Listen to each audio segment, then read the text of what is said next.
We are following some breaking news. At least 20 people are dead after a massive earthquake in Colombia.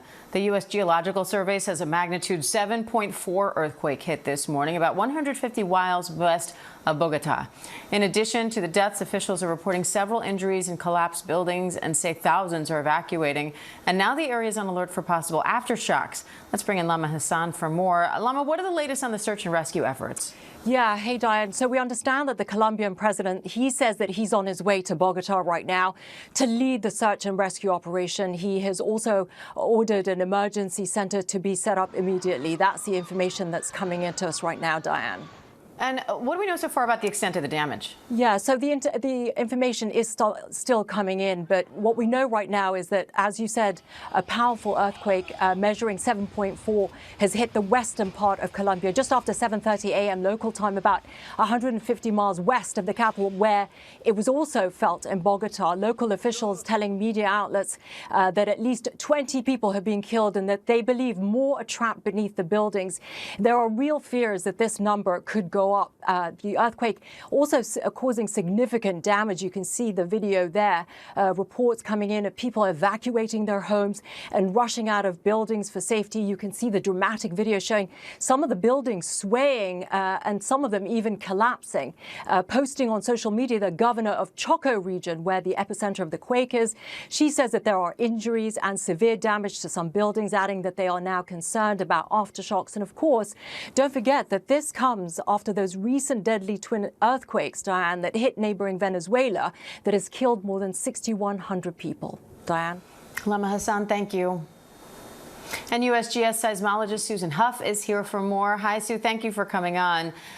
Explain to me the strength. What do you think when you hear a 7.4 magnitude earthquake? Yeah, that's obviously a major earthquake, as we saw recently in Venezuela. When it happens close to people, there's the potential for significant damage and loss of life. The good news, if you can say good news, is that this earthquake happened about 100 kilometers deep. The seafloor, the old seafloor, what we call the Nazca Plate, is sinking under the continent. Sometimes you get earthquakes within that old seafloor and they're away from the surface. So that puts the energy release away from where people live. So the shaking would not have been as severe as from the recent Venezuela quakes, for example. Colombia is used to earthquakes.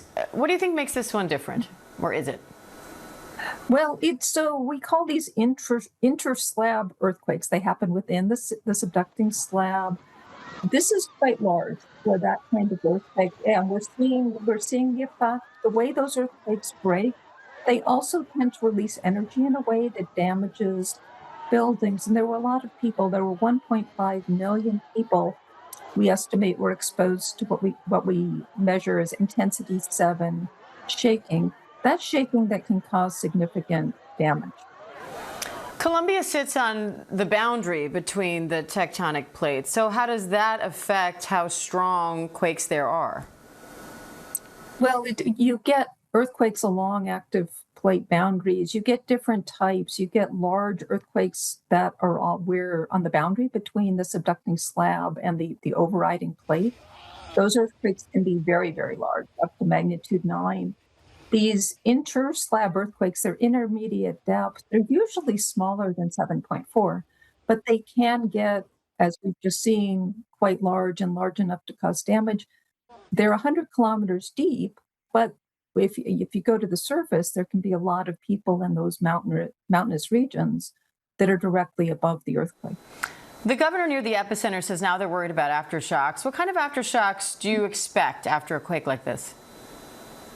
So these inter-slab earthquakes tend to have somewhat fewer aftershocks than more shallow earthquakes. So that's another bit of good news. But I'm looking at these images. When you have structures that are as badly damaged as some of them seem to be, aftershocks are obviously going to be a concern. They could be big enough to cause damage, and especially if you have weakened structures. So what do rescue workers need to consider as they search for survivors? Well, they need to be mindful of the continuing aftershock hazard in a zone like that.